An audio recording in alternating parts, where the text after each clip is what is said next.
मित्रों, वैदिक ज्योतिष केंद्र में आपका स्वागत है। आज हम बात करने वाले हैं, बहुत स्पेशल वीडियो लेके आए हैं। ज्योतिष के अनुसार विचार करेंगे इस विषय पर, इस तथ्य पर, क्या स्थिति क्या परिस्थिति रहने वाली है उस पर विचार करेंगे। तो मित्रों, वीडियो शानदार रहेगा, इसको बिना स्किप करके देखेंगे तभी समझ में आएगा। ज्योतिष में रुचि रखने वाले उनके लिए भी फायदा है और अपने देश के लिए तो सभी लोग आस्था और श्रद्धा और भक्ति भावना रखते हैं, उनके लिए भी महत्वपूर्ण वीडियो रहेगा। तो आज हमारा जो विषय है वो है वैदिक ज्योतिष के अनुसार हम जानेंगे कि भारत जो अपना देश है उसका आने वाला 2.5 वर्ष कैसा रहेगा, क्योंकि शनि की ढैया प्रारंभ हो चुकी है धनु राशि पे। ठीक है, तो हम लगन तैयार कर लेते हैं धनु राशि के अनुसार। भारत की राशि जो है, ठीक है, उसके अनुसार जो है अगला 2.5 वर्ष कैसा रहने वाला है उसके हम ऊपर विचार करेंगे।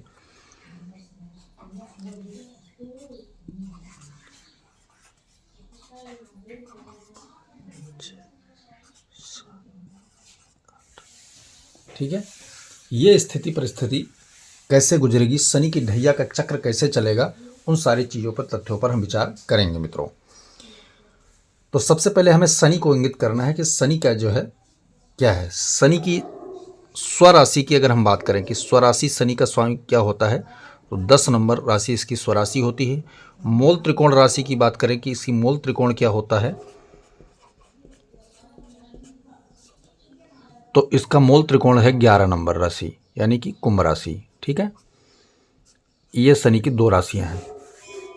शनि की उच्चतम राशि की बात करें, उच्च राशि शनि की क्या है, तो वो है 7 नंबर तुला राशि।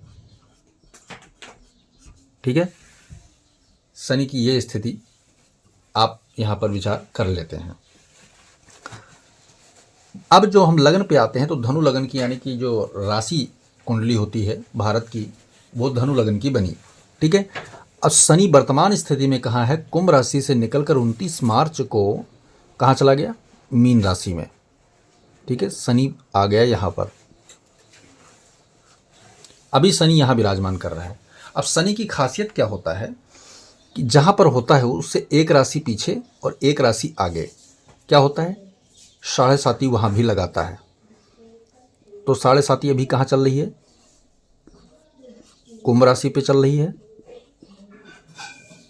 मीन राशि पे भी 7.5 है,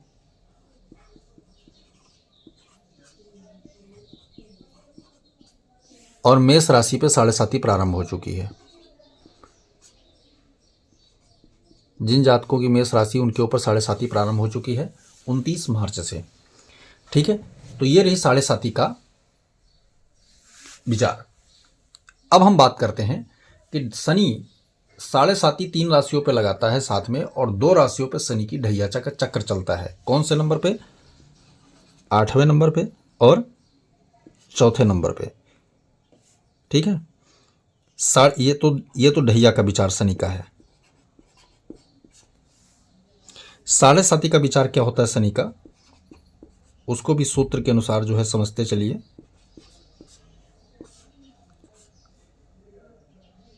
बारह नंबर, 1 नंबर और 2 नंबर, ये शनि की स्थिति जो है 7.5 की होती है। यानी जिस राशि में बैठते हैं वहां से जो है 1 नंबर पे 7.5, 2 नंबर पे 7.5 और 12 नंबर राशि पे 7.5। ठीक है, और 4 8 नंबर पे जो है शनि की ढैया लगती है। अभी इससे पीछे जो ढैया चल रही थी वो किस पे चल रही थी, कर्क राशि और वृश्चिक राशि वाले जातकों को ढैया चल रही थी।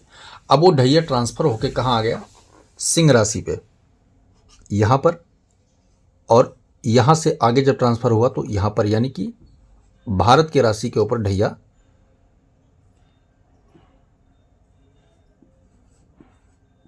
प्रारंभ हो गई। ठीक है, शनि की।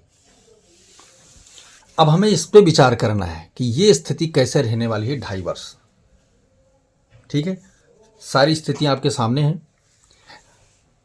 शनि और गुरु का जो अपना नैसर्गिक संबंध की बात जो करता है, वो करता है समभाव। कौन सा भाव, समभाव।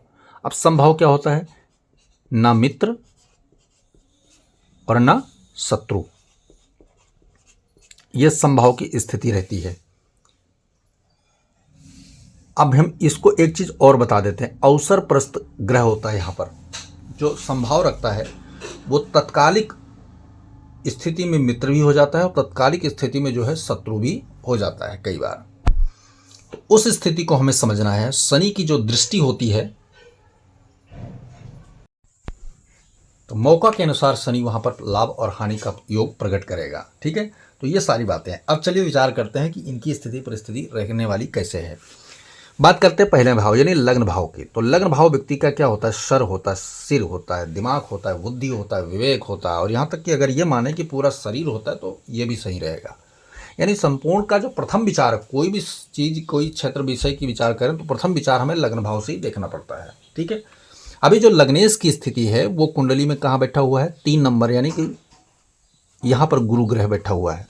9 नंबर धनु राशि का स्वामी गुरु हुआ, तो वो कहाँ, सप्तम भाव में बैठा हुआ है। ठीक है, तो लग्नेश का सप्तम भाव में जाने से और अपनी शत्रु राशि में विराजमान होने से क्या होगा, पार्टनरशिप की स्थिति थोड़ी कमजोर होगी भारत की। पार्टनरशिप से संबंधित कोई कार्य अगर भारत करता है तो उसकी स्थिति थोड़ी कहीं ना कहीं जो है भारत की कमजोर रहने वाली है।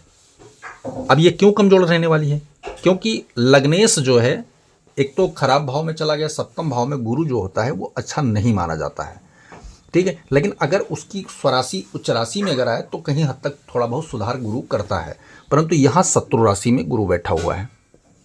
ठीक है, शत्रु राशि में गुरु जाने के कारण क्या हुआ कि इस भाव के फल को बिगाड़ने का काम करेगा, परंतु दृष्टि अपने ही राशि पे लगन भाव में डाल रहा है वो, तो इसको लाभ क्या मिलेगा यहाँ, तो व्यापारिक स्थिति में, व्यापार वाणिज्य का भी क्षेत्र है ना यही, व्यापारिक और अपने यानी कि कुटुंबीजन यानी भारतवासियों के लिए, कुटुंबी यानी भारतवासियों के लिए अपनी जनता बोल सकते हैं हम, बच्चे हो गए ना, अपनी जनता,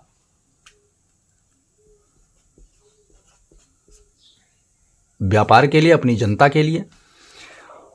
ठीक है, पार्टनरशिप जो होता है, ठीक है, पार्टनरशिप, यहां पर क्या होगा कि ज़्यादा करीबी बनाने की कोशिश करें। भारत के लोग या भारत के जो शासक हैं इस वक्त, उनके लिए एडवाइस यही रहेगा कि ज़्यादा करीबी लोगों से संपर्क साधने कर धंधा, रोजगार, व्यापार, व्यवसाय, वाणिज्य जो भी है, ठीक है, पार्टनरशिप अपने करीबी लोगों से ज़्यादातर करने का विचार करें। जैसे मित्र देश हो गए तो उनके लिए बन सकता है ये योग। अब हम और बात कर सकते हैं, गुरु देगा तो देगा क्या, कहाँ से देगा, इसकी दृष्टि और सप्तम दृष्टि अपने लगन पे जा रही, तो हम कहने कि अपने बल में कुछ ना कुछ सुधार तो कर सकता है, परंतु यहाँ से गिनेंगे तो 1 2 3 4 5, पांचवी दृष्टि जो है यहाँ पर डाल रहा है। यहाँ भी शत्रु राशि पड़ती है, तुला राशि। ठीक है, इनकम बेस में ज़्यादा डिपेंडेंस नहीं रहना है, लोग को बनाने की कोशिश करना है, यानी कि व्यक्ति से जिस क्षेत्र से हमें कमाने की कोशिश करना है उस पर इंडिपेंडेंस, इनकम पे नहीं, दोनों पे साथ साथ करना है। ठीक है, यानी वो व्यक्ति भी बना रहे और कमाई भी हमारी होती रहे। इस स्थिति में अगर हम विचार करते हैं तो हमारा गुरु यहाँ पर लाभप्रद रहेगा। ठीक है, लाभप्रद रहने वाला है। शनि की बात करें, ढैया जो लगा रहा है, तो शनि का लग्न में स्थित बैठ जाए तो भारत के स्थिति यानी छवि को खराब करने का काम शनि यहाँ पर करेगा। गुरु का हमने विचार कर लिया, शनि की जब विचार मैं करता हूँ तो गुरु भारत की छवि को खराब करने का काम कर सकता है, या भारत के आंतरिक कलह, आंतरिक बुद्धि को खराब करने का काम वो कर सकता है। आंतरिक कलह क्या, जैसे कि भारत आपस में ही आंतरिक जनता, ठीक है, आंतरिक लोग, अपने ही जनता, अपने ही नेता, पार्टी, विपक्ष, इन स्थितियों में जो है कहीं ना कहीं कलह का कारण बन सकता है। आंतरिक कलह, आंतरिक कलह का कारण जो है भारत के अंदर बन सकता है शनि के कारण।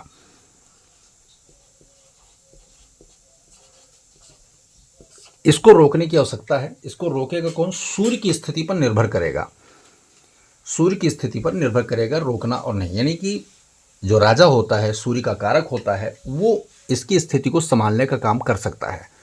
ठीक है, शनि की ढैया जो है धनु राशि में। अब लगन में ढैया आ जाने के कारण इसके क्या क्या परिणाम हो सकते हैं उसको जानना जरूरी है। ठीक है, तो अभी की स्थिति में शनि की ढैया अगर इनके राशि पे है तो यहाँ से गिनेंगे 1 2 3 4, यानी धनु राशि से चौथे भाव में शनि पड़ रहा है। तो सुख को विशेष तौर पर प्रभावित करेगा। यह भारत के सुखी जीवन को प्रभावित करने का काम करेगा। उदाहरण तौर पे आपको बता दूं, जो कि मैं ये वीडियो बना रहा हूं, तो कुछ ही दिन पहले क्या हुआ कि आतंकियों के द्वारा पहलगाम में हमला हुआ। वो सुख को प्रभावित करने का एक तरीका है। भारत की शांति, भारत की उन्नति, भारत की उससे जो है शत्रु देश जो है जलेंगे और कहीं ना कहीं उपद्रव करने की कोशिश करेंगे। ठीक है, चतुर्थ भाव से क्या यहाँ की सुख के सारे चीज़ हैं, और भारत के जो मातृशक्ति है, मातृक शक्ति है, उसको कहीं ना कहीं प्रभावित या पीड़ा होने की संभावना हो सकता है। या यूँ कहते हैं भारत को हम लोग माता मानते, तो कहीं ना कहीं भारत के माता को भी कष्ट होना के जरूरी हो सकता है इसमें, क्योंकि ढैया है। ठीक है,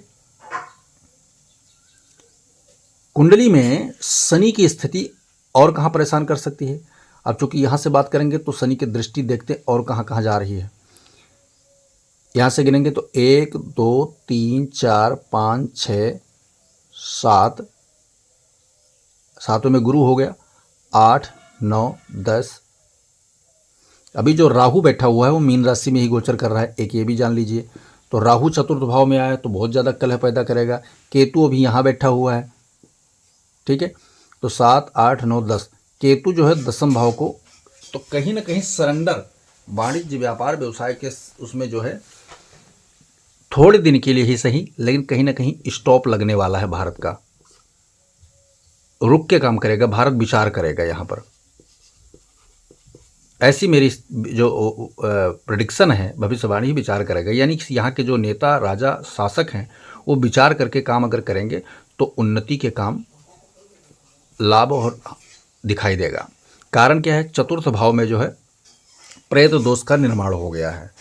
अब 6 तारीख को राहु जो है वो 6 तारीख को राहु ग्रह जो है वो जो है जाएगा मेष राशि में, तब ये योग समाप्ति होगा मित्रों। तो 6 मई के बाद जो है ये जब प्रेत दोष यहाँ से हटेगा 6 मई के बाद, तो थोड़ी सी राहत मिलने का काम भारत को मिलेगा कि अभी के हालात जो हैं उससे राहत मिलने का काम होगा। परंतु जो इनका राहु है वो मेष राशि में चला जाएगा। ठीक है, अब मेष राशि पर जब हम राहु आ जाएगा तो यहाँ पर देखिए आप, तो यहाँ से गिनेंगे तो 1 2 3 4 5, पंचम भाव पे आ जाएगा।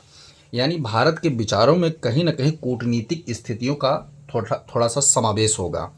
कूटनीतिक तौर पे भारत सशक्त होगा। अगर विचार करता है, कूटनीति से सहारा लेता है भारत, तो उसमें भारत को विजय हासिल होगा, लाभ होगा दुनिया विश्व के पटल पर।